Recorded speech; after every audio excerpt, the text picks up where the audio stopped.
안녕하세요. 宽다일로에서 지금 중대보고 통합과학 수업을 하는 양현입니다. 반갑습니다. 발표한 지 얼마 안 돼서 중대보고 통합과학 이런 부분에 궁금하신 점이 많을 것 같아서요. 저는 크게 세 부분으로 나눠서 설명을 드릴게요.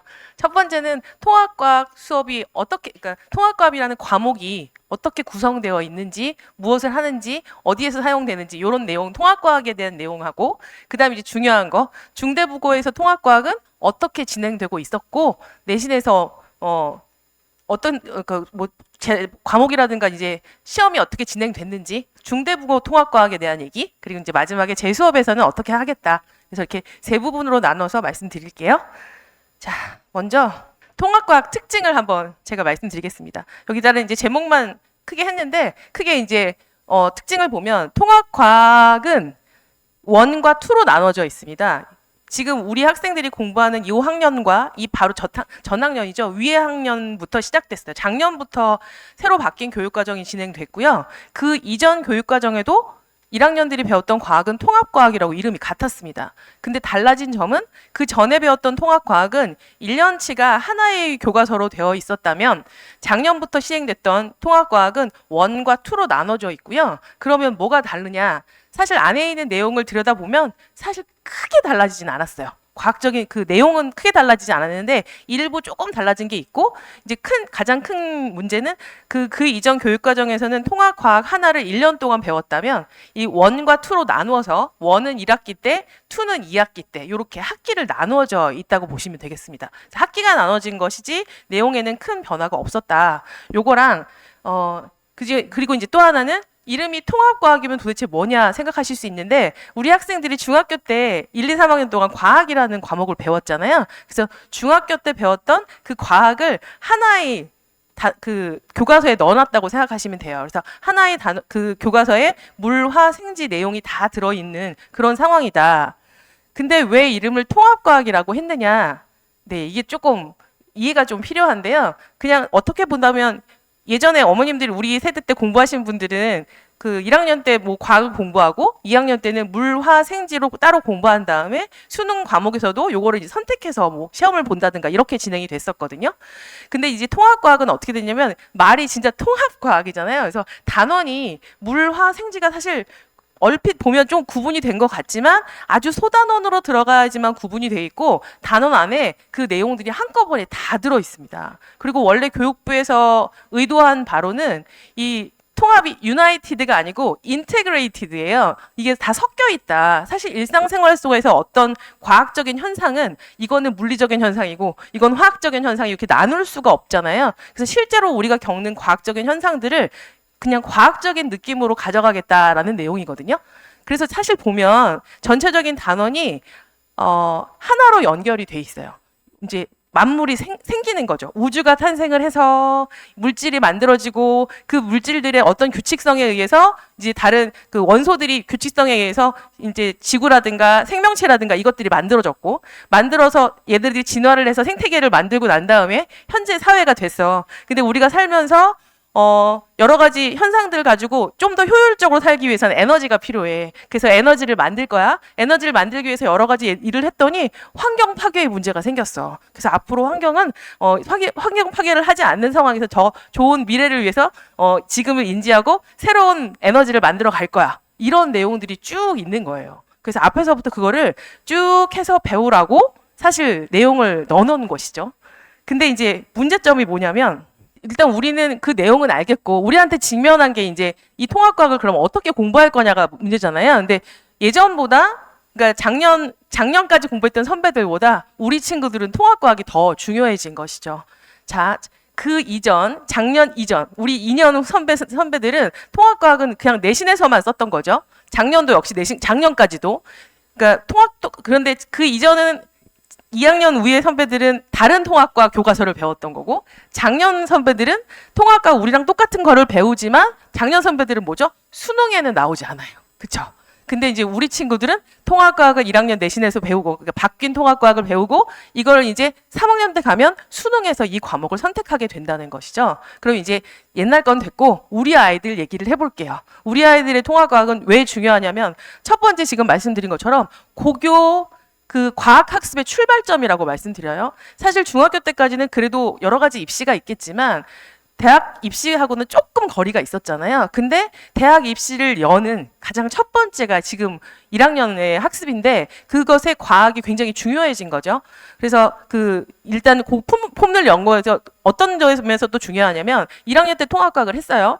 2학년 때 가면 선택 과목을 할 거예요. 그러면 1학년 때 배운 내용들 중에서 본인들이 나는 요거가 좀 더 낫다. 이런 것들을 조금 알아가는 그런 단계라고 좀 생각을 해주시면 좋을 것 같습니다. 그래서 공부도 하되 2학년 때 선택을 무엇을 할까도 고민하는 그런 시간이 되어야 하거든요. 그래서 통합과학이 일단 중요하고 그 다음에 두 번째로는 내신에서의 중요도인데 뭐 말할 것도 없잖아요. 예전하고 달라진 점은 국어, 수학, 영어도 4단이죠. 4단이라는 뜻은 일주일에 4번의 수업이 있고 전체 교과서에 교과 과정에 4점을 하겠다. 예전 같으면 통합과학은 3점 정도가 됐었어요. 근데 우리 아이들은 4점 똑같습니다. 그러니까 내신에서의 비율은 1학년에서는 4점, 4점, 4점, 4점으로 똑같은 거죠. 국영수, 통합과학이 다 똑같다. 근데 이제 그거의 인지도가 뭐냐면 그 문제점은 사실 국영수는 너무너무 중요하다고 늘 생각해서 학원에 보내시는 그 비율을 보셔도 알으실 거예요. 학원에서 보내는 시간이라든가 평소 학습 시간도 훨씬 더 많죠. 근데 통합과학은 어떻게 보면 일주일에 한 번 학원 보내는 게 다일 수도 있습니다. 비중은 이렇게 중요한데요. 그렇죠? 그 다음에 이제 마지막으로는 조금 멀게 볼 수도 있지만 이제는 뭐다? 수능에서의 필수 과목이 됐다는 겁니다. 수능에서의 필수 과목. 이 필수 과목의 의미는 예전에는 우리 요 학년 선배들은 탐구 과목이 과탐, 사탐, 그 다음에 뭐 직업탐구 이렇게 3개로 나눠져 있고 과목 수가 굉장히 많잖아요. 그 중에서 이제 2개를 선택해서 시험을 봤었죠. 뭐 물리, 화학을 보든 생물, 지학을 보든 아니면 뭐 사탐에서 뭘 선택해서 보든 이렇게 해서 시험을 봤는데 그래서 문이과를 나누고 뭐 이런 게 됐지만 우리 아이들은 그게 아니라 그냥 공통과학, 지금 통합과학과 통합사회를 전 아이들이 다 시험을 보게 돼 있는 거죠. 그래서 요게 이제 중요한 포인트가 바뀐 거다. 그래서 이 3가지는 생각을 하셔야 됩니다. 그래서 2학년에 선택이든 어떤 선택 과목이 기준이 될 수 있으니까 열심히 해야 된다. 그 다음에 내신에서 비중이 상당히 높다. 수능에서도 선택을 한다. 요거를 좀 생각하셨으면 좋겠고요. 그러면 이제 통합과학이 이런 분위기구나 생각을 하시고 그러면 중대부고에서 통합과학은 어떻게 진행됐었는지를 한번 생각해 보겠습니다. 일단은 교과서를 비상교과서를 써요. 통합과학 현재 교과서는 5종이 시중에 나와 있고요. 근데 이제 대치동 쪽 요쪽 아이들을 보면 비상교과서 아니면 거의 미래엔 그다음에 천재 요 3가지를 돌려 쓰고 있는데 우리 아이들은 지금 비상교과서를 채택이 되어 있고요.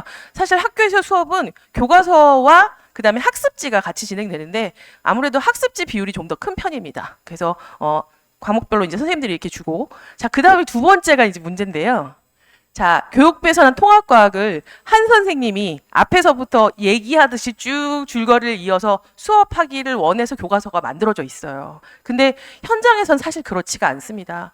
과학 선생님들은 그동안에 물, 화, 생지를 전공하신 분들이 각각 전공 과목들만 수업을 하셨잖아요. 그래서 일반적인 학교들은 보통 통합과학을 4선생님이 들어가십니까? 그러니까 4단이면 일주일에 4번이 있는데 각각 한 선생님씩 들어가서 물화생지를 각자 나눠서 진행을 했던 것이죠. 근데 이제 중대부고는 그거를 조금 줄여서 2선생님이 나눠서 진행을 하십니다. 그래서 앞쪽 파트와 뒤쪽 파트를 이렇게 예를 들면 1학기 중간고사가 1단원, 2단원이야. 그러면 두 분이 1단원 앞부터 또 2단원 앞부터 이렇게 나누어서 진행을 하신다고 보시면 될 것 같아요. 그래서 이렇게 두 분이 나눠서 진행을 한다. 그렇다면 아무래도 다른 학교보다는 조금 더 낫다고 저는 생각합니다. 이 통합과학의 의지를 조금 더 이제 맞춰서 진행을 한다고 보실 수가 있죠. 근데 어찌됐든 2개의 파트로 나눠가 있으니까 매 시간 들어갈 때마다 어떤 선생님이 수업인지 왜냐하면 학습지가 계속 다를 거잖아요. 그러니까 그런 것들을 잘 챙겨서 진행을 해야겠죠. 그래서 학교에서는 이렇게 진행을 했다. 그럼 이제 중대부고 내신에서는 어떤 식으로 문제가 출제됐는지를 크게 정리를 해보면 어머님들이 보시는 자료에도 제가 다 적어놨는데요. 일단은 제 자료에는 2페이지에 이 내용들이 있어요. 그래서 첫 번째로는 단순 개념 문제는 많지 않습니다. 그냥 1, 2, 3, 4, 5 해서 골라라 이런 문제 많지 않고요. 수능형 문제예요. 생각을 해서 들어가는 문제들 많고요. 자료 해석이나 탐구 문제 많이 포함되어 있습니다. 그리고 서답형 문제, 이 3번이 문제인데요. 서답형 문제가 단답형만 있는 게 아니라 서논술형이 있습니다. 설명하시오.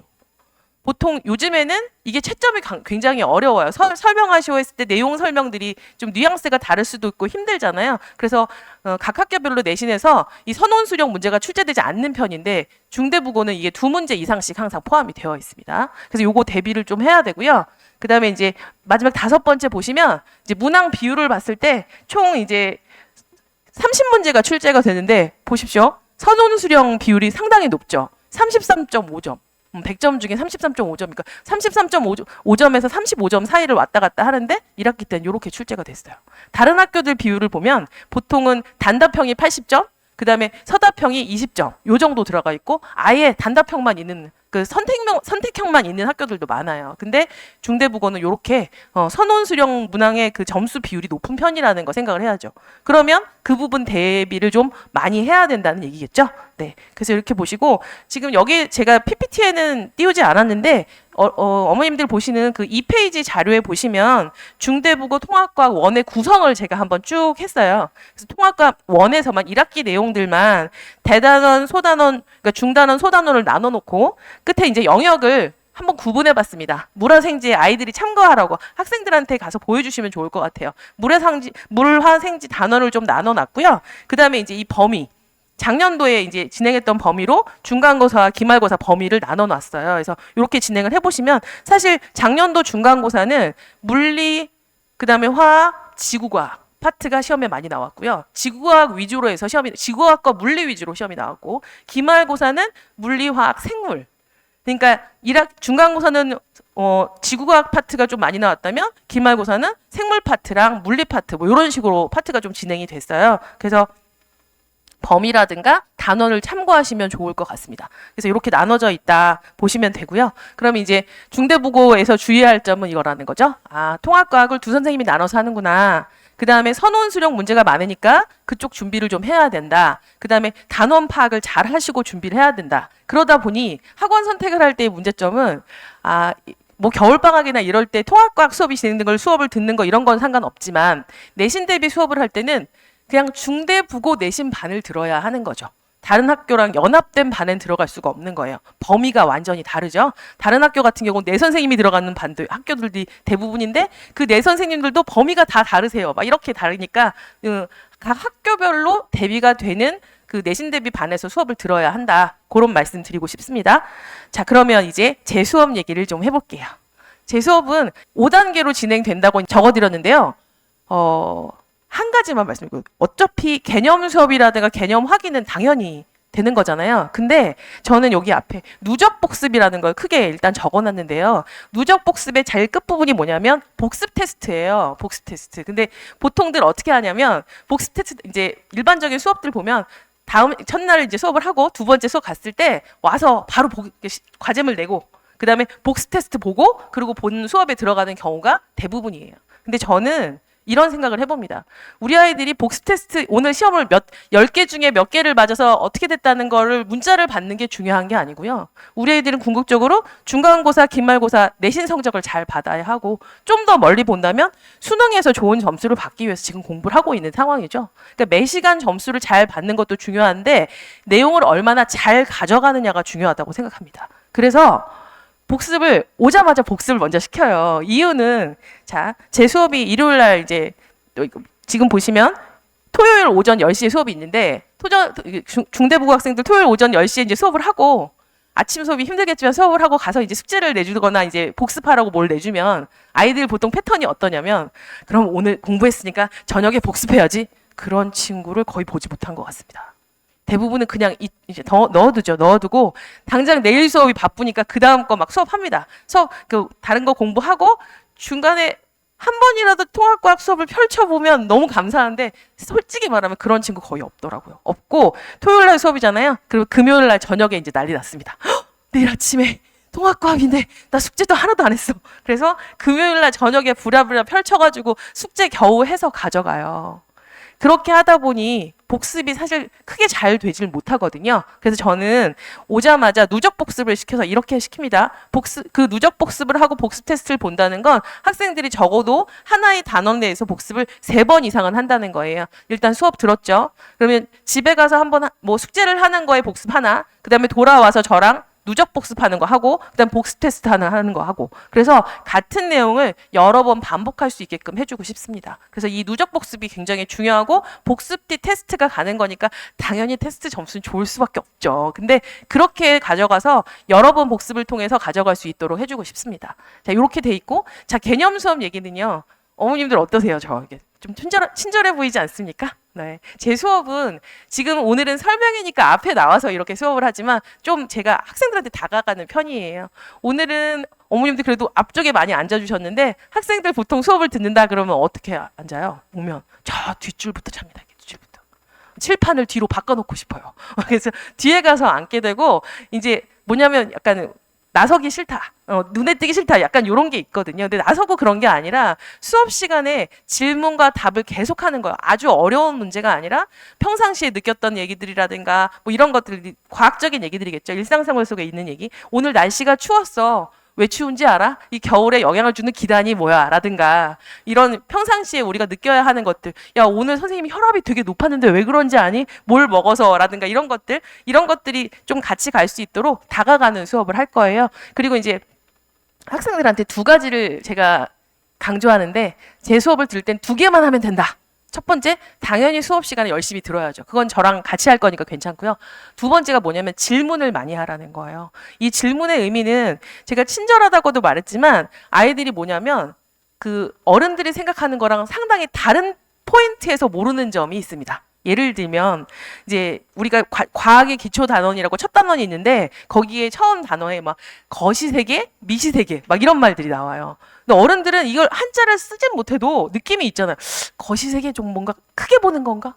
그다음에 미시 세계 작게 보는 건가? 막 이런 느낌이라도 있는데 우리 친구들 그거 잘 모릅니다. 솔직히 보면 단어에 굉장히 약하고요. 그다음에 우리나라는 표음 문자로 하다 보니까 같은 단어인데 문맥에 따라 굉장히 다른 의미로 사용될 수가 있어요. 예를 들면 조류, 막 그러면 날아다니는 새도 조류고 밀물 썰물도 조류고 물속에 살고 있는 플랑크톤도 조류예요. 그러니까 그때그때마다 이걸 잘 포인트를 모르면 전혀 뭘 물어보는지 잘 모르게 되고 예를 들면 또 하나 뭐 A에 대한 B의 비율 이런 거 얘기할 때도 A분의 B 이런 거를 잘 파악을 못하는 경우가 있습니다. 그래서 제가 다가가는 건 그런 소소한 질문도 열심히 해줘라. 그리고 미리 생각해서 아이들이 그동안 몰랐던 걸 제가 알기 때문에 그 눈높이에 맞춰서 꼼꼼하고 친절하게 수업을 진행할 거라는 거. 그러다 보니 마지막에 이제 중요한 건 질의응답인데 저는 아이들하고 카톡이나 문자로 항상 소통을 합니다. 그래서 평상시에도 숙제를 하다가도 모르든가 학교 수업이라든가 수행평가에서 어려운 점이 생겼을 때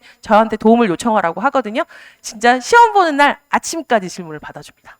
거의 제가 다 질문을 받아주고요. 질의응답 할 때도 조교 선생님은 있는데 조교 선생님은 질문의 조교가 아니고요. 뭐 수업에 도움을 주는 그런 쪽에서 질문을 받는 거라고 생각하시면 될 것 같습니다. 자, 이렇게 열심히 수업하고 꼼꼼하게 관리할 거니까 중대국어에 대해서 잘 알고 있는 저 양현에게 수업을 보내주시면 열심히 수업해 보겠습니다. 네, 감사합니다.